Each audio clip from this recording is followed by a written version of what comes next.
আব্দুল কাদের জিলানী রহমাতুল্লাহি আলাইহি একবার নামাজে দাঁড়াইলো। সালাতে দাঁড়ানোর পর, নামাজে দাঁড়ানোর পর কেন জানি নামাজের ভিতরে তার মন নাই, মনটা এলোমেলো হয়ে গেছে। যখন মনটা এলোমেলো হয়ে গেল, অগোছালো হয়ে গেল, নামাজের ভিতরে মন স্থির নাই, নামাজটা শেষ কইরা চইলা গেলেন বাড়িতে। বাড়িতে গিয়া তার জনম দুঃখিনী মারে ডাক দিয়ে কয়, মা সত্যি কইরা বললে মা, আমি যখন তোমার গর্ভে ছিলাম তখন তুমি আমারে গর্ভে রাইখা তুমি কি কোনো অন্যায় করছো কিনা, তুমি কি কোনো গুনাহ করছো কিনা, এটা আমাকে জানিয়ে দাও। জনম দুঃখিনী মা সামনের পিছের ডানে বামের পুরা হিস্ট্রিটারে একটা টান দিয়া উনি একটা দোষ পাইলেন, একটা অন্যায় পাইলেন। উনি চোখের পানি ফালাইয়া বড় বীর আব্দুল কাদের জিলানী রহমাতুল্লাহ আলাইহির মা ডাক দিয়া কয়, এরে বাবা, তুমি যখন আমার গর্ভে ছিলা তখন আমার নিজেকে একটু পরিবর্তন চলে আসছে। এই জন্য বাবা ভাই বন্ধু আমাদের পর্দার আড়াল থেকে অনেক মায়ের আলোচনা শুনতেছেন, বেয়াদবি মাফ করবেন। যখন কোনো মায়ের গর্ভে সন্তান আসে, আসার সাথে সাথেই তার হালাতটা পরিবর্তন হয়ে যায়। কথা বলেন ঠিক কিনা? একবার আল্লাহর পয়গম্বর সাহাবায়ে কেরামদেরকে নিয়ে একটা মজলিসে বসা। আল্লাহর পয়গম্বর সাহাবীদের মাঝে বয়ান করতেছিলেন। বয়ান চলাকালীন সময় মসজিদের মিম্বারের পাশে দেখবেন, পৃথিবীতে না বাংলাদেশে যত মসজিদ আছে, মেহরাবের সাথে একটা দরজা থাকে না? থাকে না? কি বলেন, থাকে না? দরজার পাশ দিয়া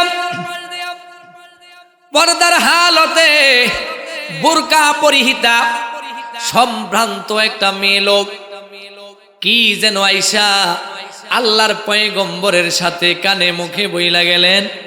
মেয়ে লোকটা চইলা যাওয়ার পর আল্লাহর পয়গম্বর সাহাবীদের মাঝে ঘোষণা করে দিল, ও আমার সাহাবীরা, আমার কাছে অত্যন্ত সুন্দরী রূপসী সম্ভ্রান্ত পরিবারের সম্ভ্রান্ত বংশের একটা মেয়ে লোক আছে।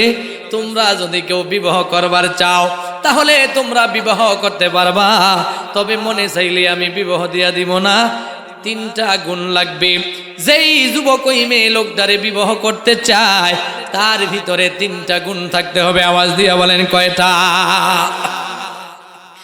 3 গুণওয়ালা যুবক লাগবে। 1 নম্বর গুণ, 1 নম্বর সিফাত, ওই যুবক সারা রাত্র ইবাদতের সাথে কাটাইতে হবে। নাম্বার 2, দ্বিতীয় নম্বর গুণ হলো সারা বছর রোজার আমল করতে হবে। নাম্বার 3, তৃতীয় নম্বর হলো দৈনন্দিন 1 খতম কোরআন পড়া লাগবে। 1 খতম কোরআন পড়ার স্বভাব অর্জন করবে। আওয়াজ দিয়া বলেন বাবা, আমলগুলি সহজ না অনেক কঠিন? কঠিন না? যখন আল্লাহর পয়গম্বর প্রথমার্ধে বিবাহের কথা বললেন, বিয়ের কথা বললে, যার ভিতরে জিনিস আছে, জিনিস থাকার পরে খুশি হইব না এমন লোক আমাকে দেশ নাই। কথা বলেন ঠিক কিনা? ওই যে মুরব্বী যারা এরা আসে বিয়ের কথা শুনা, জোয়ান দিনে বোঝেন অনেক দূরে আছে নাকি? বিয়ের কথা শুনলে খুশি হয় নাকি? যখন পয়গম্বর বিয়ের কথা বলল সাহাবীরা খুশি, যখন শর্তের কথা বলল সাহাবীরা স্টপ। মাজমার পিছন থেকে একজন সাহাবী ডাক দিয়া কয়, লাব্বাইক সাদাইক ইয়া রাসূলুল্লাহ, ওগো নবীজি আমি রাজি আছি। আমি 3 গুণ কেন, আপনি যা বইলা দিবেন সব শর্তে আমি বিবাহ করতে চাই।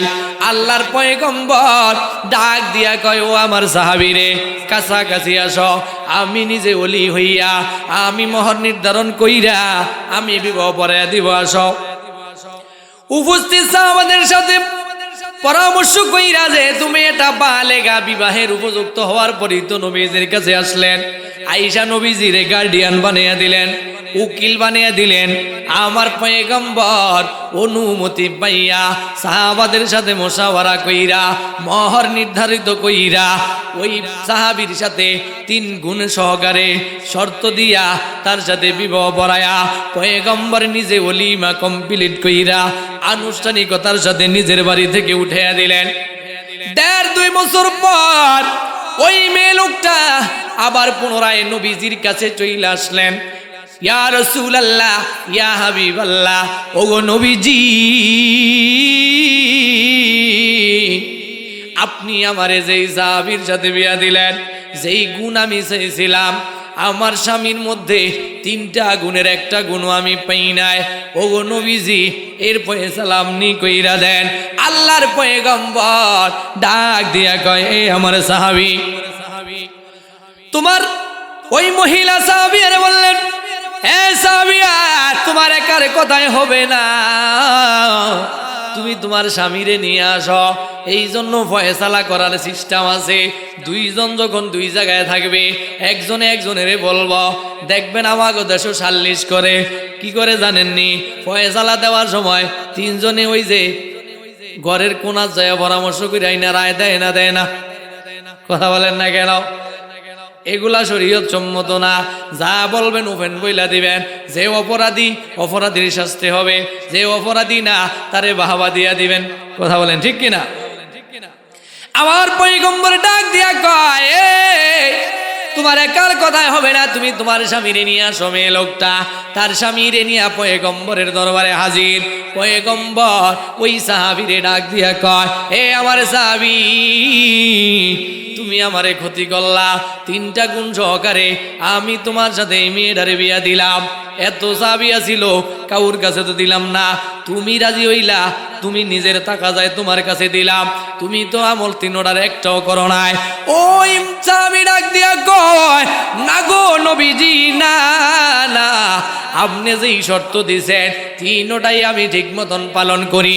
আল্লাহর পয়গম্বর কয়, কিভাবে পালন করো আমারে বলো। একটু জিগরায়া, একটু ধমক দিয়ে পয়গম্বর বললেন। ওই সাহাবী ডাক দিয়া কয়, ওগো নবীজি, আমি আপনার পবিত্র জবান থেকে শুনেছি, আপনার পবিত্র জবান থেকে শুনেছি, আপনি বলেছেন যেই ব্যক্তি এশারের নামাজ আর ফজরের নামাজ বা জামাতের সাথে আদায় করবে, ওই ব্যক্তিকে আপনি বলেছেন সারা রাত্র ইবাদত করবার নেকি আল্লাহ তাআলা আমলনামায় দান করবে। ওগো নবীজি, যেই দিন থেকে আপনার জবান থেকে এই কথাটা শুনলাম, ওই দিন থেকে আমল করা শুরু করছি। যেই দিন বিয়া করছি, ওই দিন থেকেও নিয়া অদ্য পর্যন্ত একদিনও আমার ফজরের জামাত আর এশারের জামাত কাজা হয় নাই। আল্লাহর পয়গম্বর ডাক দিয়া কয়, ও আমার সাহাবী, তুমি যা বলছ সত্য বলেছ, তোমারে মোবারকবাদ। 1 নম্বরে তুমি পাস করলা। 2য় নম্বরে তোমার সাথে কি শর্ত ছিল? বলে 2য় নম্বরে আমার সাথে শর্ত ছিল সারা বছর রোজা রাখা। এটা রাখছো নি? কয় হ্যাঁ।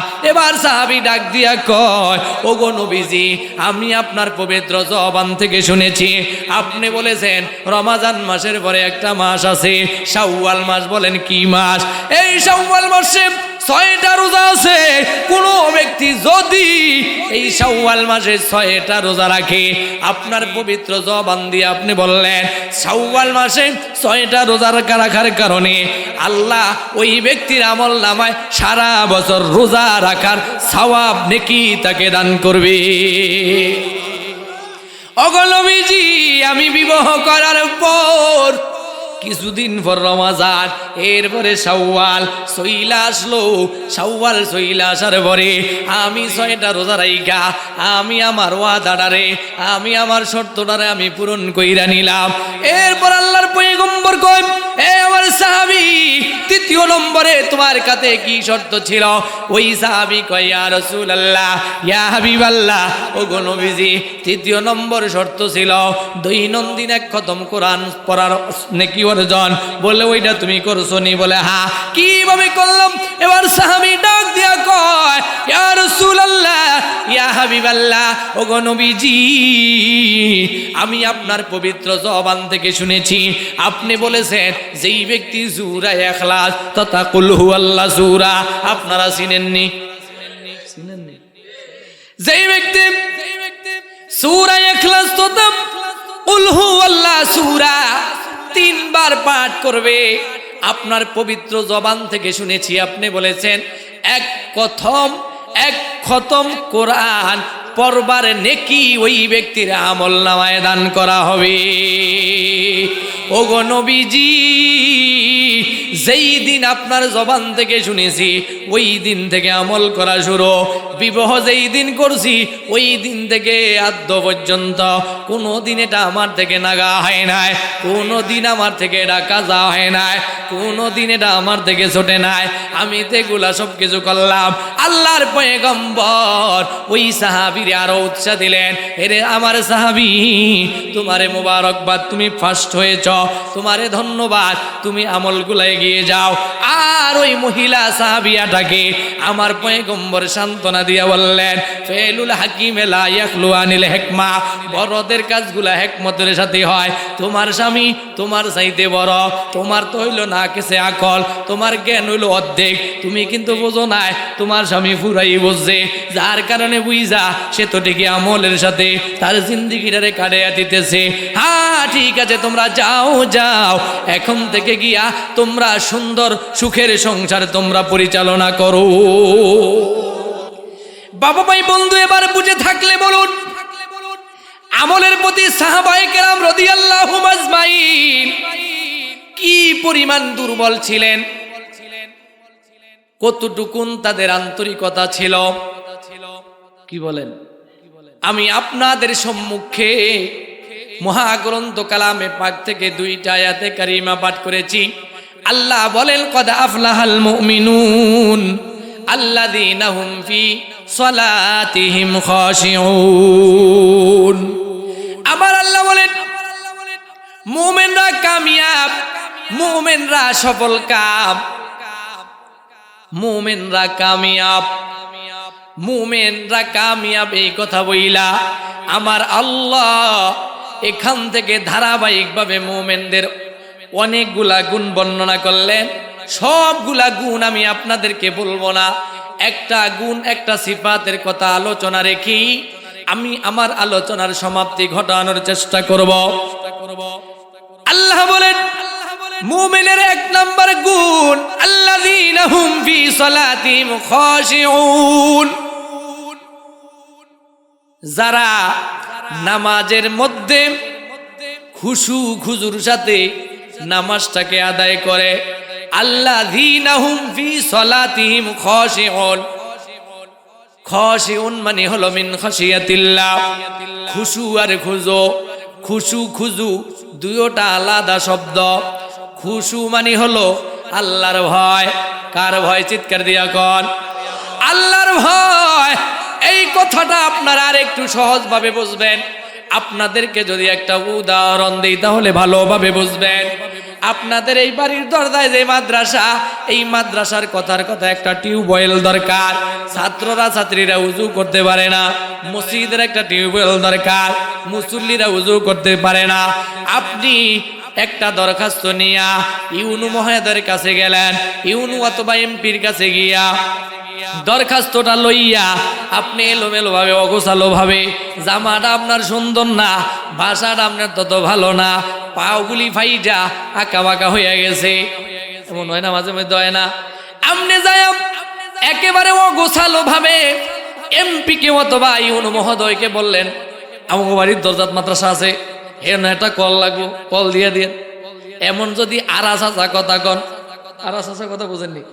হ্যাঁ, একটা হইল মিস আর হলো আরাস আসা, দিকে আর কি। হ্যাঁ, আরাস আসা যদি কথা কন তাহলে কিন্তু আপনার কাজ হইব না, হইব নি। আর আপনি যদি সুন্দরভাবে ভালো একটা পোশাক পইরা, চুলগুলাকে আশ্রায়া, হালকা সুগন্ধি সেন্ট মাইগা, ভালো একটা জামা পইরা খুব ভদ্রভাবে যদি আপনি তার কাছে যেতে পারেন, আর যদি আপনি আপনার ভাষাটা দিয়া ভালোভাবে যদি তাকে বুঝাইতে পারেন, আশা করা যায় কমপক্ষে 50% আপনার টিউবওয়েলের ব্যবস্থা হবে। কথা বলেন ঠিক কিনা? আমি আপনি নামাজে দাঁড়াইলাম, আজকের কেন আমাদের জরুরত পুরা হয় না? কেন? কারণটা কি? নামাজ তো ঠিকই পড়ি, আমার কাজ হয় না। কারণটা কি? সমস্যাটা কোন জায়গায়? নামাজের ভিতরে খুশু নাই, আল্লাহর ভয় নাই। নামাজ পড়তেছি ইমাম সাহেবরে খুশি করার জন্য, শ্বশুর বাড়ি গেছে শ্বশুরের খুশি করার জন্য। কথা বলেন না কেন? এলাকার মুরব্বীদেরকে খুশি করার জন্য সপ্তাহে একদিন নামাজ পড়তে যায়। এমন মুসল্লি আছে না নাই? বছরে একবার ঈদগাহে আসে, এমন মুসল্লি আছে না নাই? আরো জোরে কন, আসেনি? নামাজ পড়ে কিন্তু নামাজের ভিতরে মনোনিবেশ নাই, নামাজটা সুন্দর না। অথচ নামাজ পড়তে হবে। আমি কার জন্য নামাজ পড়লাম? আমি তো আহকামুল হাকিমিন, আল্লাহর সামনে দাঁড়াইলাম। আল্লাহ তো মহান, আল্লাহ তো আমাকে সৃষ্টি করলেন, আল্লাহ তো আমার সব কিছু অবজারভেশন করেন, আল্লাহ আমাকে দেখেন। আমি এলোমেলো ভাবে যদি দাঁড়াই, অগোছালো ভাবে যদি দাঁড়াই, এর দ্বারা আমার মাকসাদ পুরা হবে না। কথা বলেন ঠিক কিনা? হাদিসের মধ্যে আসছে, হাদিসে জিবরাইল, আল তা'বুদাল্লাহ কাআন্নাকা তারাহ ফাইন লাম তাকুন তারাহ ফাইন্নাহু ইয়ারাক। ইবাদতটাকে এমন ভাবে করবা, এমন ভাবে নামাজে দাঁড়াইবা যেমন ভাবে তুমি আল্লাহকে দেখতেছো, এবং দিলে দিলে এটা তুমি ধারণা করো আল্লাহ তোমাকে দেখতেছে। বলেন সুবহানাল্লাহ। নামাজটাকে সুন্দরতার সাথে আদায় করো, সুন্দরভাবে নামাজ পড়ো। বডি ল্যাঙ্গুয়েজ যেটাকে বলা হয় খুঁজো। কিছু লোক আছে খাও যায়, আছে না নাই? খালি খালি গলা কাশে। ইমাম সাহেব যখন তাশাহুদ তরতিলের সাথে পড়তে একটু দেরি হয়, হ্যাঁ, তখন উনি কি করে? ইচ্ছা করিয়া যদি কেউ করে, নামাজ হবে কি হবে না এটা হযরতরা বলবে, আমি বলবো না। কয় না? করে না? করে না? দেখবেন, আমরা খেয়াল করি আজকে থেকে কেউ যদি ইচ্ছা করিয়া নামাজের মধ্যে এমন গলা কাশে, নামাজে তার সমস্যা হওয়ার সম্ভাবনা আছে না নাই? আর জোরে কোন আছে না নাই? সম্ভাবনা আছে। নামাজের ভিতরে খলল হওয়ার সম্ভাবনা আছে। ইচ্ছা করে যদি এটা করে, সেই কাশি দিয়া ইমাম সাহেব রে বুঝায়, আপনি তাড়াতাড়ি সালাম ফিরান না কেন? কি বলেন ঠিক কিনা? এই জন্য নামাজটা সুন্দর হতে হবে। আল্লাহ বলেন, আল্লাযীনা হুম ফি সলাতিহিম খাশিউন। আজকের আপনার আমার নামাজ, আল্লাহ যেইভাবে নামাজ পড়ার কথা বললেন, পয়গম্বর যেইভাবে নামাজ পড়ার কথা বললেন, পয়গম্বর হাদিসের মাধ্যমে আপনাকে আমাকে মেসেজ দিয়া গেছে, বার্তা দিয়া গেছে, সল্লু কামা রাআইতুমুনি উসল্লি। নামাজ তো পড়বা, এমন ভাবে নামাজ পড়বা পয়গম্বর যেইভাবে নামাজ পড়ছে তোমরাও সেইভাবে নামাজ পড়ো। কথা বলেন ঠিক কিনা? নামাজের ভিতরে মনোনিবেশ থাকা চাই, নামাজের ভিতরে একাগ্রতা থাকা চাই। আমি আপনাদেরকে একজন বড় পীরের ইতিহাস শোনাবো।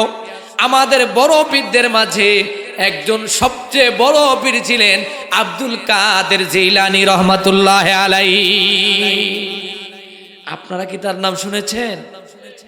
কি বলেন, শুনেন না?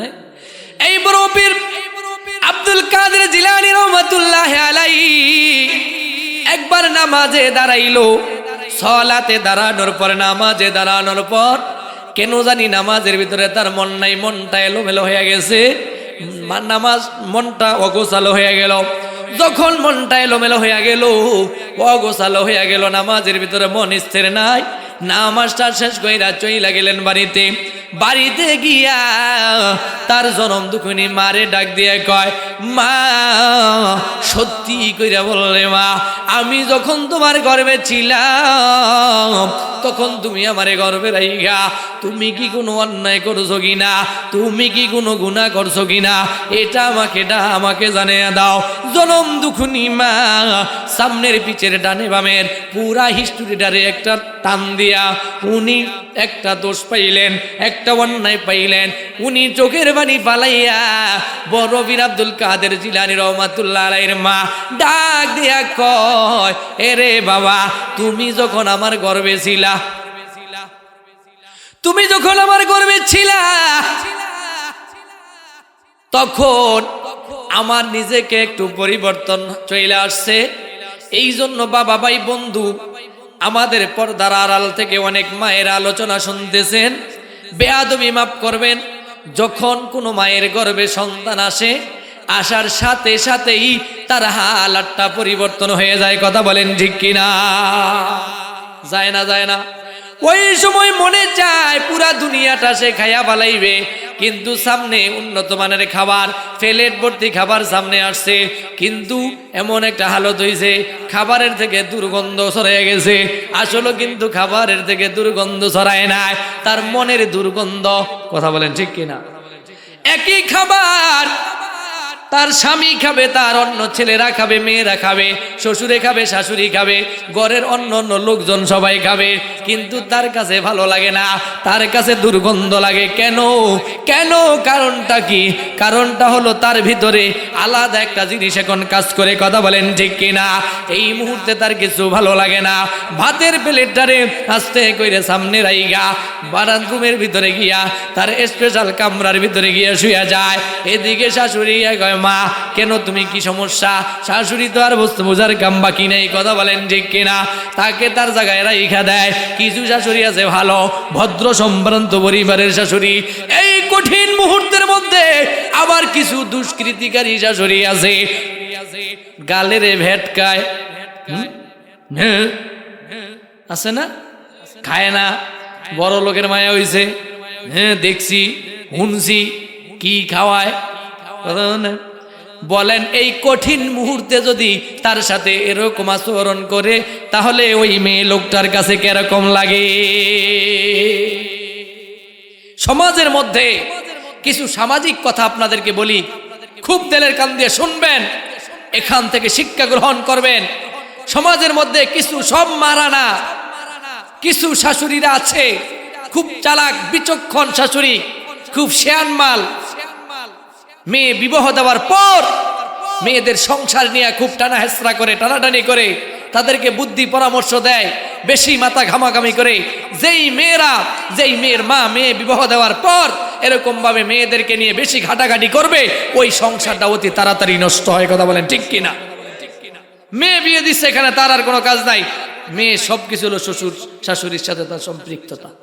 কথা বলেন ঠিক কিনা? আবার কিছু শাশুড়ি আছে এরকম, মেয়ের শাশুড়িরা এরকম আছে, মেয়েগুলারে চূড়ান্ত পর্যায়ের কষ্ট দেয়, ছেলের বউরে চূড়ান্ত পর্যায়ের কষ্ট দেয়। এমন শাশুড়ি আছে না নাই? কথা বলেন না কেন? আছে না নাই? দেয় না? আমরা এই মহল্লায় দেয় না, বিভিন্ন জায়গায় দেয়। কত এরকম ভাবে ছেলের বউরে দুধানোর জন্য দেখে দিমু, শুনে দিমু, বুঝে দিমু, তুই আমার ছেলের ভাত কিভাবে খাস ওইটা তোরে আমি বুঝে দিমু। এমন মায়ের সন্তান, এমন মা আমাদের দেশে আছে না নাই? আমরা এই জায়গায় নাই। ও বর্দারালের মা ও বোনেরা, এমন যদি চিন্তা ভাবনা যদি থাকে, আজকে থেকে এটা ফালিয়ে দিতে হবে। নিজের মেয়েটা যেমন আপনার কাছে ভালো, অন্যের মেয়েটাও আপনার কাছে ভালো।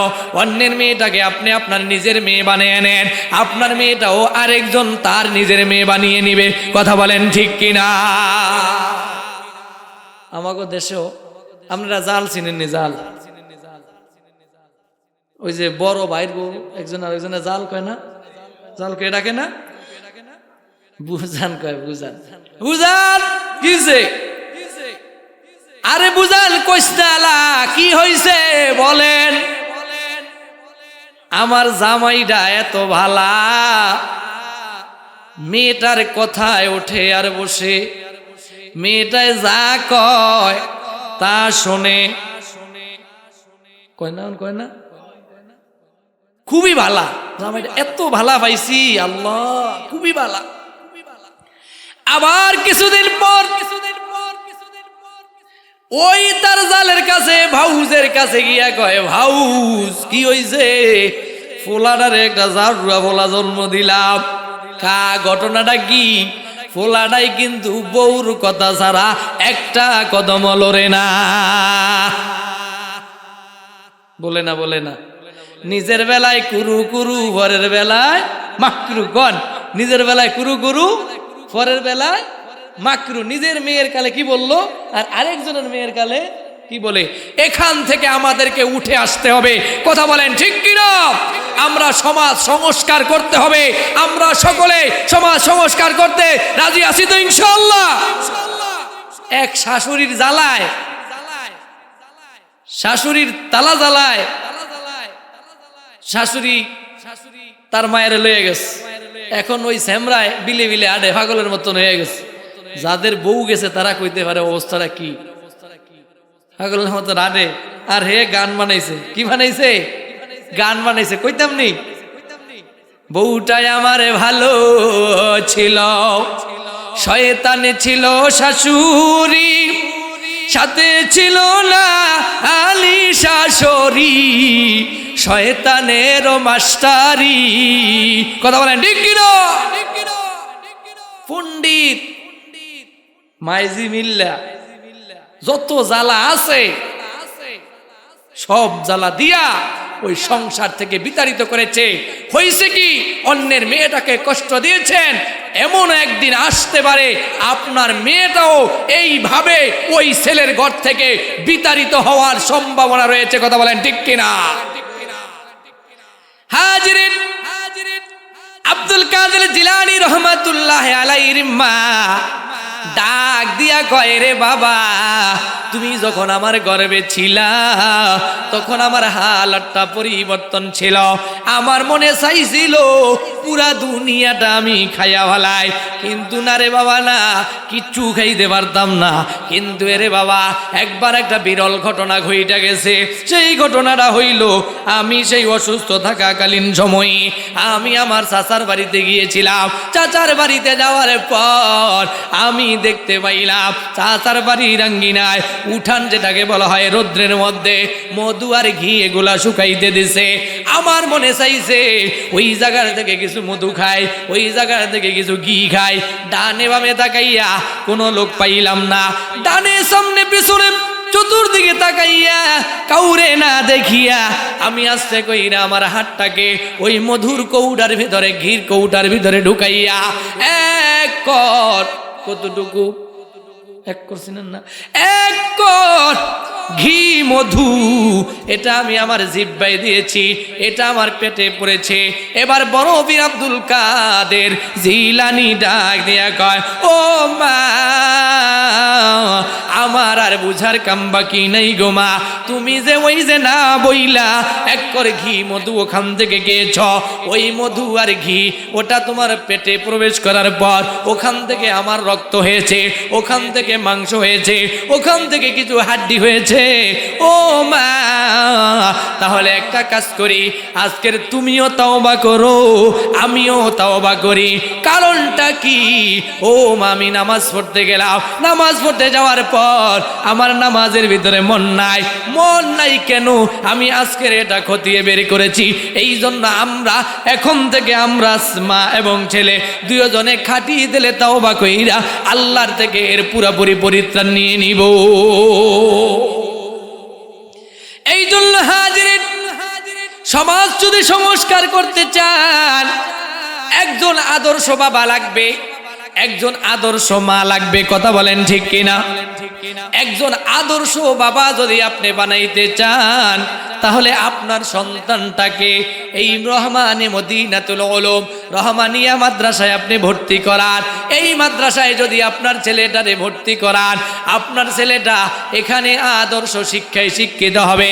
আপনার ছেলেটা এখানে কোরআন পড়বে, হাদিস পড়বে, কোরআনি ভ্যাকসিন, কোরআনি ভ্যাকসিন, এটা হলো ঈমান বাঁচানো ভ্যাকসিন। কোরআনি ভ্যাকসিন।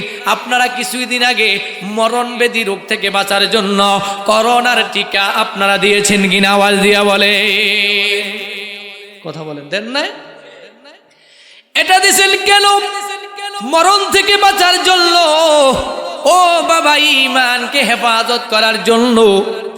ঈমান হেফাজত করার ভ্যাকসিন হলো কোরআনি শিক্ষা। চিৎকার দিয়া বলেন সুবহানাল্লাহ। এই কোরআনি ভ্যাকসিন আপনার আমার সন্তানকে দিয়ে বেষ্টনী দিয়ে রাখবো। আপনি যদি রহমানিয়া মাদ্রাসায় আপনার ছেলেটাকে আপনি যদি পড়ান, প্রথম ভ্যাকসিন দিয়ে যদি আপনি তারে বেষ্টনী দিয়ে রাখেন, এরপরে আপনার বাচ্চাটা আপনি ইচ্ছা করলে মাধ্যমিক, উচ্চ মাধ্যমিক, যত বড় উচ্চ শিক্ষায় শিক্ষিত করুন না কেন, কোনো অসুবিধা নাই। বাকি এতটুকুন আশা রাখবেন, আপনার এই সন্তান কোনোদিন নাস্তিক, মুরতাদ, বেঈমান হবে না। কথা বলেন ঠিক কিনা? কারণটা কি? কারণটা হলো আপনার সন্তানের মধ্যে একটা ভ্যাকসিন দেওয়া আছে, একটা টিকা দেওয়া আছে। ওই টিকাটা হলো কোরআনের টিকা। কথা বলেন ঠিক কিনা? এই জন্য পারা যাইব তো ইনশাআল্লাহ। আদর্শ সন্তান বানাতে হলে কোরআনি শিক্ষায় শিক্ষিত করেন। আদর্শ মা যদি বানাইতে চান তাহলে কোরআনি শিক্ষা তাকে দেওয়ান। একজন মা আপনার মেয়েকে যদি আপনি কোরআনে হাফেজা বানান, আপনার ছেলেটারে যদি আপনি আলেম বানান, আপনার ছেলেকে যদি আপনি হাফেজে কোরআন বানান, কাল কিয়ামতের ময়দানে ওই হাফেজে কোরআনের মা এবং বাবাকে একটা টুপি পরানো হবে। ওই টুপির আলোটা চন্দ্র সূর্যের আলোর চাইতেও বেশি হবে। চিৎকার দিয়া বলেন সুবহানাল্লাহ। এরপর শুধু একালেই খেলতো না, একজন হাফেজে কোরআন তার ফ্যামিলি থেকে কমপক্ষে 10 জনকে সুপারিশ কইরা জান্নাতে নিয়ে যাইবে। চিৎকার দিয়ে বলেন সুবহানাল্লাহ। মান কারাল কোরআন ফাস্তাযহারাহু ফাহাল্লা হালালাহু ওয়া হারামা হারামাহু আদখালাহুল্লাহুল জান্নাহ ওয়া শাফাহু ফি আশরাতিন মিন আহলি বাইতিহি কুল্লুহুম ক্বাদ ওয়াজাবাত লাহুন নার। একজন হাফেজে কোরআন তার ফ্যামিলি থেকে 10 জন ব্যক্তিরে সুপারিশ কইরা জান্নাতে নিয়ে যাইবে। যেই 10 জন ব্যক্তির ব্যাপারে জাহান্নাম অবধারিত ছিল, চূড়ান্ত জাহান্নামে ছিল, এরকম 10 জন ব্যক্তিরে একজন হাফেজে কোরআন জান্নাতে নিয়ে যাবে। চিৎকার দিয়ে বলেন সুবহানাল্লাহ। এবার একজন আলেম কত জনকে নিবে? বলে একজন আলেম অসংখ্য অগণিত ব্যক্তিকে জান্নাতে সুপারিশ কইরা নেওয়ার ক্ষমতা রাখবে। চিৎকার দিয়া বলেন সুবহানাল্লাহ।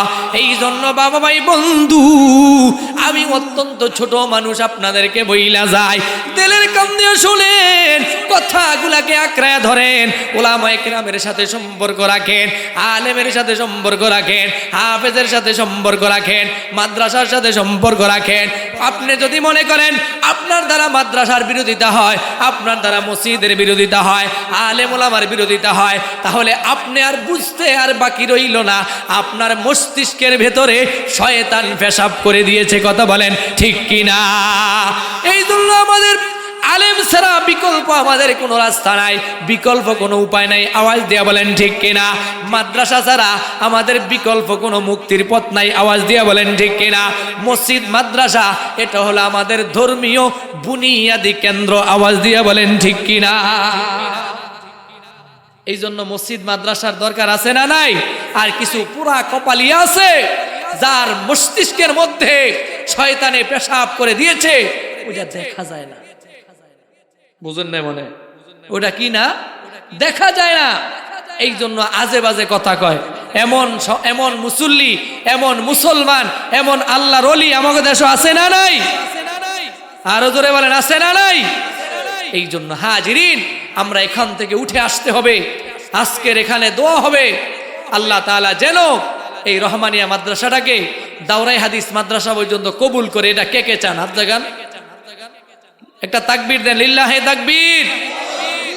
মাশাআল্লাহ, আপনারা সবাই চান তো ইনশাআল্লাহ? আজকের এখান থেকে আপনারা এই সবকটা নিয়ে যাবেন। কেউ যদি মাদ্রাসার বিরুদ্ধে কথা বলে, মসজিদের বিরুদ্ধে কথা বলে, উলামায়ে কেরামের বিরুদ্ধে কথা বলে, হাফেজে কোরআনের বিরুদ্ধে কথা বলে, তাহলে তাদেরকে আমরা উপস্থিত ক্ষেত্রে দাঁত ভাঙ্গা জবাবের মাধ্যমে তাদেরকে তাদের পাওনা বুঝিয়ে দেওয়া হবে। কথা বলেন ঠিক কিনা? তাদেরকে সুযোগ দেওয়া যাবে না। কেন সে আলেমের বিরুদ্ধে কথা বলবে? একজন আলেম আপনার আমার জন্য রহমত। কেমন রহমত? আপনার ছেলে আপনার সামনে গাদ্দারি করে, নিমক হারামি করে, 2 নম্বরই করে, কিন্তু একজন আলেম আপনার সাথে 2 নম্বরই করবে না। আপনার ছেলে আপনার সাথে গাদ্দারি করতে পারে, কিন্তু একজন আলেম করে না। তার বাস্তব দৃষ্টান্ত হলো, জ্বলন্ত দৃষ্টান্ত হলো আপনি মসজিদের ইমামের বিরুদ্ধে আপনি বিরুদ্ধাচরণ যতই করেন না কেন, যতই গালি দেন না কেন, আপনি তার বেতন দিবেন না, ওই করবেন, সেই করবেন, অমুক করবেন, তুমুক করবেন, এমন বলে না। কিন্তু যত যাই বলুক না কেন, ইমাম সাহেব কোনোদিন প্রতিবাদ করে না, ইমাম আপনাকে গালি দেয় না। অথচ এই ইমাম আপনার জন্য জুমার নামাজের পরে, ফজরের নামাজের পরে আপনার জন্য দোয়া করে। কিভাবে দোয়া করে শুনবেন নি? আল্লাহুম্মা গফির লানা ওয়া লিওয়ালিদাইনা ওয়া লিউস্তাজিনা ওয়া লিশাইখিনা ওয়া লিমাশায়েখিনা ওয়া লিআহবাবিনা ওয়া লিআজওয়াজিনা ওয়া লিযুররিয়াতিনা ওয়া লিমান লাহু হাক্কুন আলাইনা ওয়া লিজামিল মুমিনিনা ওয়াল মুমিনাত ওয়াল মুসলিমিনা ওয়াল মুসলিমাত আল আহইয়াই মিনহুম ওয়াল আমওয়াত। এখানে ওলামায়ে কেরাম আছেন, সকল মুসলমান মুমিন নারী এবং পুরুষ সকলে এই দোয়ার ভিতরে শামিল হইছে না হয় নাই? তাহলে আপনি বিরোধিতা করেছেন, আপনি আলেমের সাথে আপনি নিমক হারামি করলেন, কিন্তু আপনার মসজিদের ইমাম, আপনার মুয়াজ্জিন আপনার সাথে আপনি দুনিয়াতে থাকাকালীন সময় আপনার সাথে নিমক হারামি করে না। কথা বলেন ঠিক কিনা? এমনকি যখন আপনার হায়াত শেষ হয়ে যাবে, পুরা 12 বছর, পুরা 30 বছর, 24 বছর আপনার মসজিদের ইমামের আপনি বিরোধিতা করলেন, আপনি মরে গেলেন, আপনার সন্তানটা আপনার লাশের পাশে দাঁড়াইয়া, জানাজার সামনে দাঁড়াইয়া বোবার নে দাঁড়াইয়া রইল, একটা শব্দ বুম মারলেও তার মুখ দিয়া বের হয় না। কথা বলেন ঠিক কিনা? আরো জোরে বলেন। আজকের আপনারা দেখেছেন এই মাদ্রাসার যে ছাত্ররা জানাজার নমুনা আপনাদেরকে দেখাইছে, এই বাচ্চাগুলোর উপরে কিন্তু নামাজ এখনো ফরজ হয় নাই, অনেক ফুলাইনের এখনো খতনা করানো হয় নাই। কথা বলেন ঠিক কিনা? কত সুন্দর দোয়া আপনাদেরকে শুনিয়ে দিলেন। আল্লাহুম্মা গফির লি হাইয়িনা ওয়া মাইয়িতিনা ওয়া শাহিদিনা ওয়া গায়বিনা ওয়া সাগীরিনা ওয়া কাবীরিনা ওয়া যাকারিনা ওয়া উনসানা।